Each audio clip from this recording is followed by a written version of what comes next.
எவ்வளவோ கட்சி, எங்க அண்ணன் திருமாவளவன் கட்சியா இருக்கலாம், எங்க அண்ணன் ஜான் பாண்டியன் கட்சியா இருக்கலாம், எங்க அண்ணன் வேல்முருகன் கட்சியா இருக்கலாம், எங்க அண்ணன் ஜவஹர்லால் கட்சியா இருக்கலாம், கடைசி எங்க ஐயா விஜயகாந்த் வரைக்கும் இந்த திமுக அதிமுக வேண்டாம், ஒரு மாற்று அரசியலை கொண்டு வருவோம் அப்படின்னு சொல்லிதான் கட்சி தொடங்கினாரு.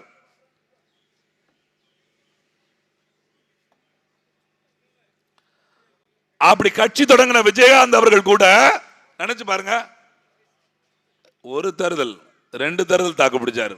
10% ஓட்டு வந்த உடனே நம்ம மக்களே சொல்லுவோம்ல, நீங்க இப்படியே தனியா போட்டிக்கிட்டே இருந்தீங்கன்னா எப்ப ஜெயிப்பீங்க, ஒரு 10 எம்எல்ஏ உள்ள போகணும்ல, உங்க அண்ணன் சீமானாவது உள்ள போகணும்ல அப்படின்னு சொல்லுவோம்ல. அது மாதிரி விஜயகாந்த் சொல்லி தூண்டி விட்டு அவர் 27 எம்எல்ஏ ஜெயிச்சு எதிர்கட்சி தலைவர் ஆனாரு. இன்னைக்கு கட்சியோட நிலைமை என்ன? அண்ணன் விஜயகாந்தும் இல்ல, அவர் கட்சியும் இல்ல. ஏன்?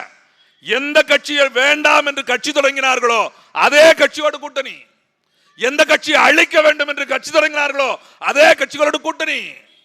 அரசியல் நேர்மை என்பதை அற்று போய்விட்டது, யாருக்கு நம்பிக்கை இல்லாம போயிடுச்சு.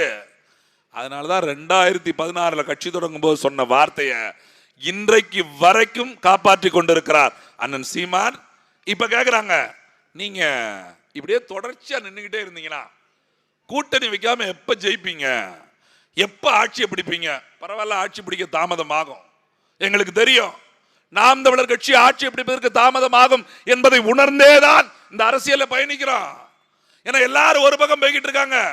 ஊழல் எல்லா கட்சியும் ஒத்துக்கொள்கிறது, லஞ்சம் வாங்குறதை எல்லா கட்சியும் ஒத்துக்கொள்கிறான், கனிம வள திருட்டை எல்லா கட்சியும் ஒத்துக்கொள்கிறான், ரோடு போடுறோம்னு சொல்லி மரங்களை அழிப்பதை எல்லா கட்சியும் ஒத்துக்கொள்கிறான், சாரா கடை திறப்பதை எல்லா கட்சியும் ஒத்துக்கொள்கிறான்.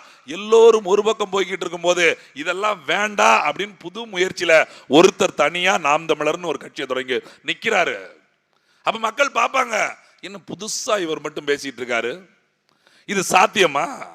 இவர் நிப்பாரா தனியா, தொடர்ச்சியா தனியா நிப்பாரா, இல்ல பேசுற கொள்கையில இருந்து மாறாம இருப்பாரா இப்படின்னு சந்தேகப்பட்டு பார்த்துக்கிட்டே இருப்பாங்க. அதனாலதான் 2016 கட்சி தொடங்குற போது வெறும் 4 லட்சம் ஓட்டு நாம் தமிழர் கட்சிக்கு, இரட்டை மெழுகுவத்தின் அப்படி ஒரு சின்னம். 2வது தேர்தல் மறுபடியும் சீமான் தனிச்சு நிக்கிறாரு, 17 லட்சம் பேர் ஓட்டு போட்டாங்க. பரவாயில்லடா, இவர் தனிச்சு நிக்கிறாரு, சொன்னதை காப்பாத்தி அப்படின்னு சொல்லிட்டு. 3வது தேர்தல் இப்பயும் தனிச்சு நிக்காரா, 31 லட்சம் பேர் ஓட்டு போட்டான்.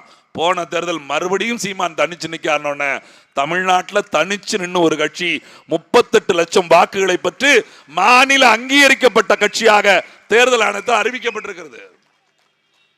இவங்களை மாதிரியா கொஞ்சமா சலிச்சு போயிருந்தோம்னு வச்சுக்கோங்களேன், ஐயோ ரொம்ப நாள் ஆச்சுன்னா மறந்துடுவாங்களோ மக்கள், நம்ம கட்சிக்காரன் நம்மளை விட்டு ஓடி போயிடுவானோ அப்படின்னு நினைச்சிருந்தா இன்னைக்கு நாம் தமிழர் கூட்டணியில பேருக்கு 4 எம்எல்ஏ வச்சிருக்கோம்.